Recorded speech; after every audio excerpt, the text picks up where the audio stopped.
Sahabat, kedaulatan wilayah negara adalah hak kami. Karena itu, kami tak pernah menyerah. Ini kutipan terkenal dari politisi Vietnam bernama Nguyen Phu Trong. Ia saat itu menjelaskan mengapa penduduk dan tentara Vietnam dengan senjata yang terbatas tapi bisa mengalahkan dan mengusir negara superpower Amerika Serikat dari teritori negara mereka. Karena menurut Nguyen Phu Trong, di balik militansi itu adalah keyakinan kami yang maha hebat untuk menerapkan satu pandangan kedaulatan teritori itu hak kami. Karena itu kami pertahankan hingga tetes darah penghabisan. Ini kutipan yang kuat untuk kita memulai diskusi webinar Perkumpulan Penulis Indonesia Satu Pena yang ke-24 dengan topik yang juga sesuai dengan itu mengenai kedaulatan udara di Indonesia. Khususnya ini mengenai isu yang sedang populer, apa kabar FIR? FIR singkatan dari Flight Information Region, wilayah informasi udara yang selama ini terkesan diperebutkan antara Indonesia dan Singapura untuk wilayah tertentu. Yang menjadi pembicaranya adalah C.P. Hakim. Ini senior kita yang bukan saja ia ketua Dewan Penasehat dari Perkumpulan Penulis Indonesia Satu Pena, ia juga orang nomor 1 top tertinggi pernah di Kasau, dan juga seorang penulis dan kini menjadi founder dan chairman dari Indonesia Center for Air Power Studies.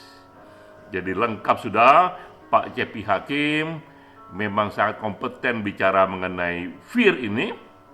Jika kita lacak di Google Search, ia sudah bicara soal FIR ini bertahun-tahun yang lalu. Peran saya sekarang meringkaskan isu-isu penting seputar kontroversi dari FIR, lalu di bagian akhir saya memberikan aksen what next, apa yang seharusnya menjadi perhatian kita jika kita menyadari telah tiba di era digital, telah tiba di era teknologi yang teramat tinggi. Kita mulai dari satu event. Inilah awal segala perkara yang menjadi hiruk-pikuk dan heboh yang viral seminggu terakhir.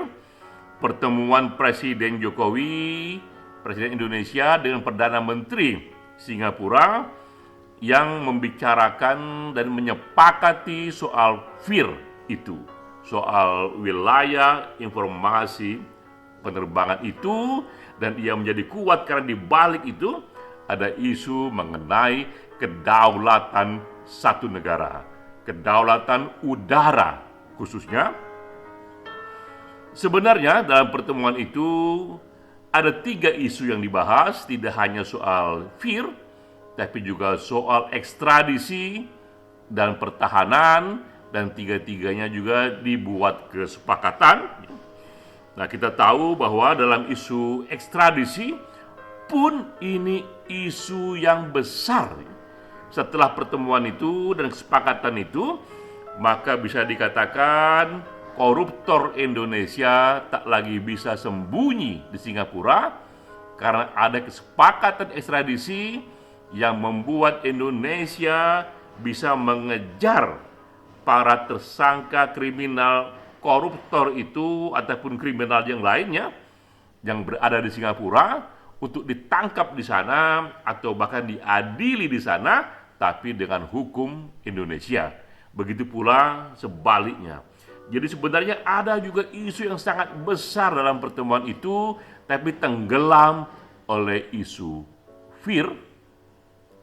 Dan juga ada isu lainnya yang juga sangat-sangat penting dan sensitif, yaitu kesepakatan militer bahwa Singapura dibolehkan latihan militer di teritori Indonesia. Ini pun hal yang besar. Militer Singapura dibolehkan untuk latihan di teritorial Indonesia asalkan ada izin dari Indonesia.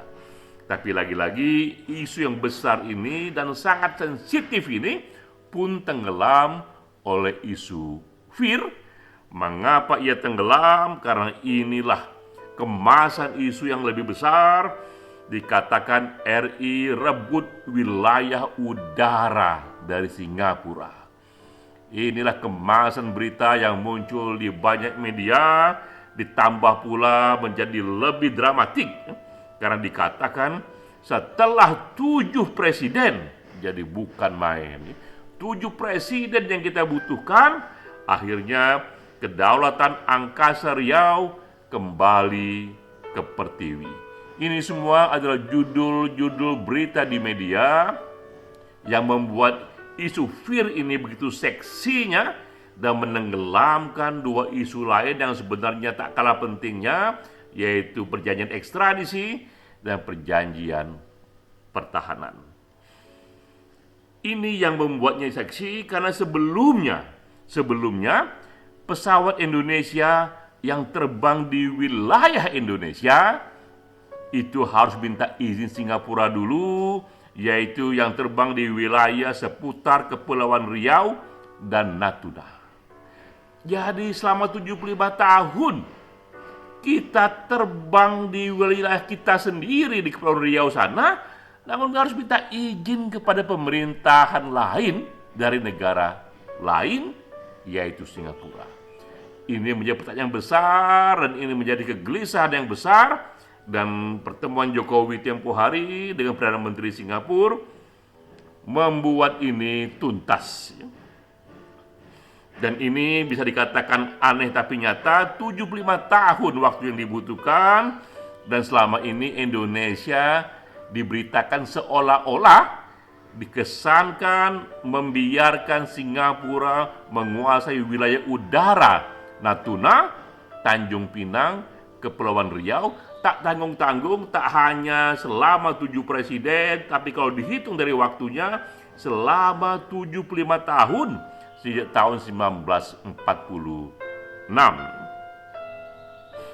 Nah, ini detailnya bahwa Singapura selama ini menguasai FIR hingga 110 mil laut dari Singapura yang mencakup Natuna, Tanjung Pinang, Karimun, Batam, dan sebagian wilayah Laut Cina Selatan. Jadi ini yang menjadi isu, dan kemudian diberitakan Jokowi mengalami dan memperoleh sukses ganda, tak hanya mengembalikan kedaulatan udara, tapi juga memperoleh perjanjian ekstradisi. Meletuplah itu berita ini, namun kemudian yang membuatnya menjadi dramatik karena berita ini, sukses story ini disanggah oleh seorang profesor dari UI. Ini beritanya bahwa Profesor UI yang bernama Hikmahanto menyatakan, oh tidak seperti itu, karena ternyata Singapura cerdik. Ia mengecoh Indonesia soal MOU ruang udara itu. Jadi tidak benar dikatakan Indonesia sukses besar, karena detailnya jika dibaca perjanjian itu, justru itu bentuk Singapura mengecoh Indonesia. Itu yang juga menjadi dramatik. Dan lebih dramatik lagi, tidak hanya satu guru besar, tapi juga dua guru besar perjanjian internasional yang mengerti hukum internasional dan sudah membaca kesepakatan itu menyatakan tak ada keuntungan bagi Indonesia dari perjanjian tersebut karena Singapura secara cerdik bisa mengecoh negosiator Indonesia seolah-olah saja Indonesia mengambil kedaulatan udara itu, seolah-olah saja. Nah, ini yang menjadi alasannya karena ada dua hal menurut profesor ini yang menjadi isu. Dalam perjanjian itu memang Indonesia mengambil alih kedaulatan udara itu, tapi disertai juga dengan itu toh didelegasikan kembali kepada Singapura untuk wilayah udara ketinggian 0 sampai 37.000 kaki. Jadi ini menjadi pertanyaan selanjutnya, jika benar kedaulatan udara itu sudah diambil Indonesia setelah 75 tahun, mengapa kok kembali didelegasikan kepada Singapura untuk menjadi otoritasnya untuk mengurus udara ketinggian 0 sampai 37.000 kaki di wilayah tersebut. Kedua juga yang menjadi pertanyaan, mengapa pula kesepakatan FIR ini dipaketkan dengan perjanjian pertahanan yang sangat sensitif? Jika perjanjian pertahanan ini tak berhasil disepakati oleh DPR, maka dengan sendirinya perjanjian FIR itu tidak berlaku. Ini pandangan dari Profesor UI yang mendalami hukum internasional, karena menurut dia perjanjian pertahanan ini dulu juga pernah disepakati SBY untuk membiarkan satu pulau Indonesia, teritori Indonesia dijadikan tempat berlatih bagi tentara militer Singapura, tapi dibatalkan oleh DPR.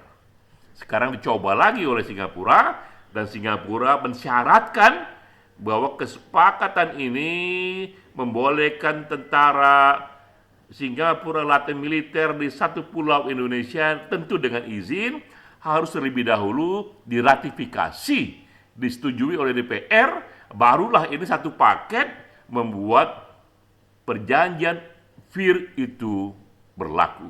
Nah, inilah yang betul Profesor UI, hukum internasional, yang membuat susahnya kita memberlakukan FIR ini karena adanya paket ini.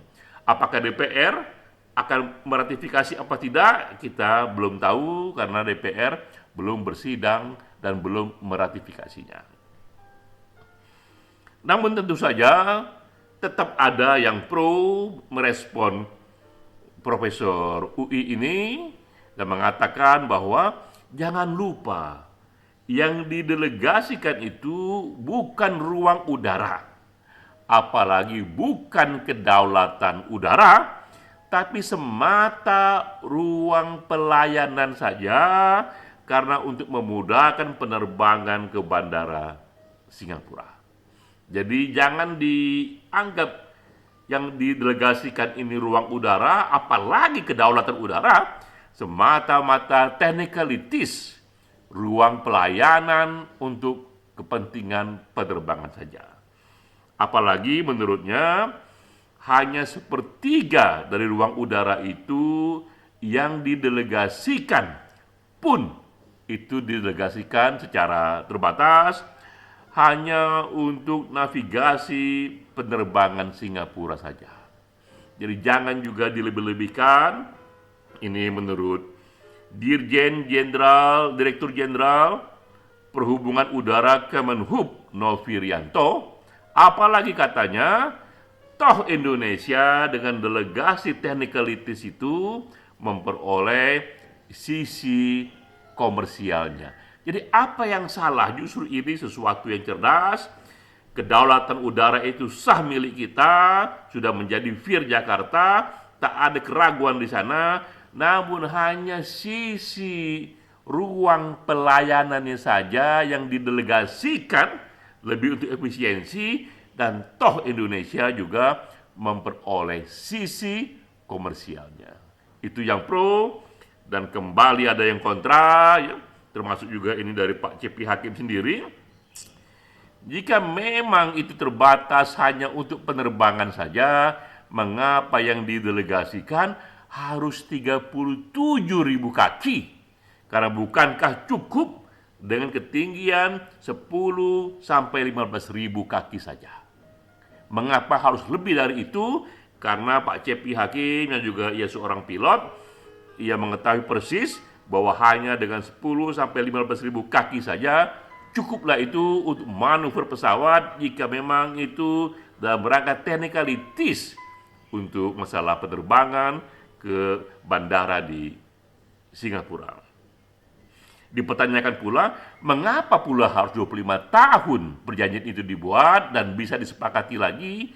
Mengapa tidak diperpendek saja, katakanlah hanya 10 sampai 15 tahun? Jadi inilah kontroversi pro dan kontra yang terjadi, dan kita tahu yang pro dan kontra ini adalah pihak-pihak yang memang kompeten di dalamnya, hanya saja mereka berbeda dalam isu, berbeda dalam posisi terhadap isu itu, dan berbeda dalam melihat persoalan. Namun kita juga tahu bahwa isu ini, isu populer ini, bahkan isu apapun yang populer di era sekarang ini umumnya bertahan hanya 7-14 hari saja. Setelah itu ia akan dilupakan. Dengan kata lain, perjanjian Singapura dan Indonesia ini pada ujungnya tetap bertahan seperti itu, terlepas dari pro dan kontra dan kritik dari masyarakat. Karena kritik itu, isu yang populer itu, seminggu sampai 14 hari dia hilang, tak lagi dibicarakan, berganti isu lainnya. Tinggal sekarang memang kita belum tahu bagaimana DPR meratifikasi undang-undang soal kesepakatan pertahanan yang membolehkan wilayah Indonesia dijadikan latihan militer Singapura, tentu wilayah tertentu dengan izin dari pemerintah Indonesia. Namun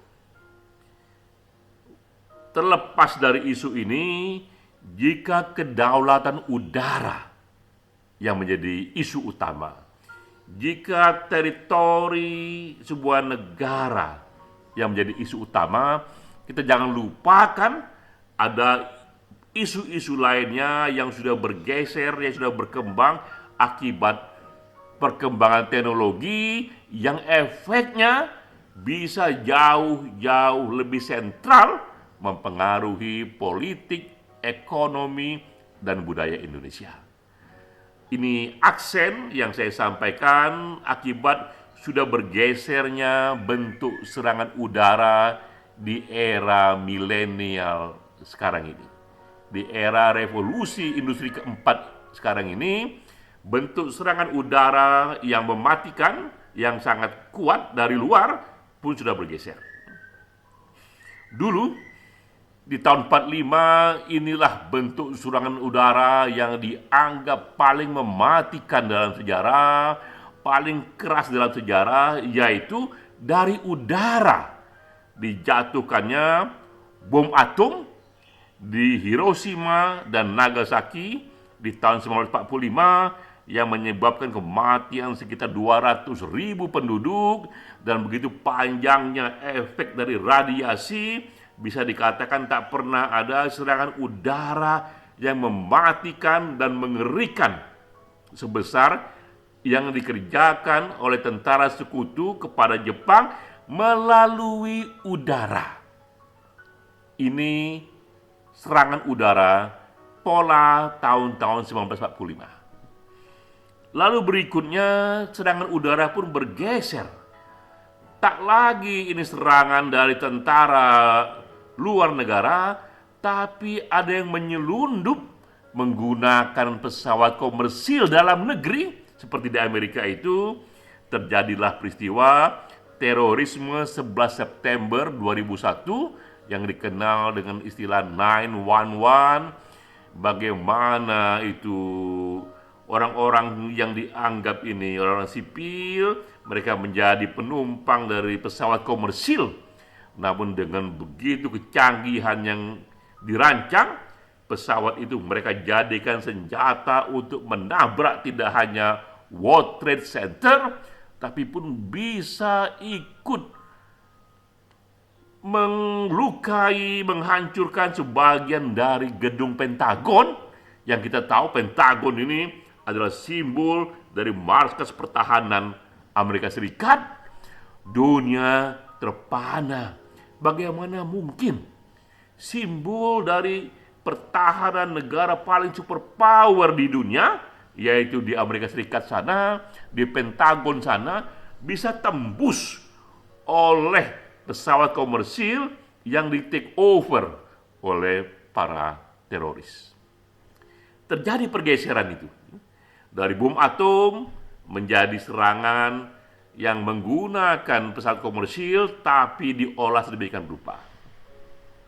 Berikutnya di tahun 2016 sudah bergeser lagi. Serangan udaranya tidak lagi dengan bom atom, tidak lagi dengan pesawat komersil, tapi cukup melalui media sosial saja, melalui ribuan akun-akun yang dikendalikan orang asing, tapi akun ini mengambil bentuk seolah-olah ia adalah akun dari warga negara setempat.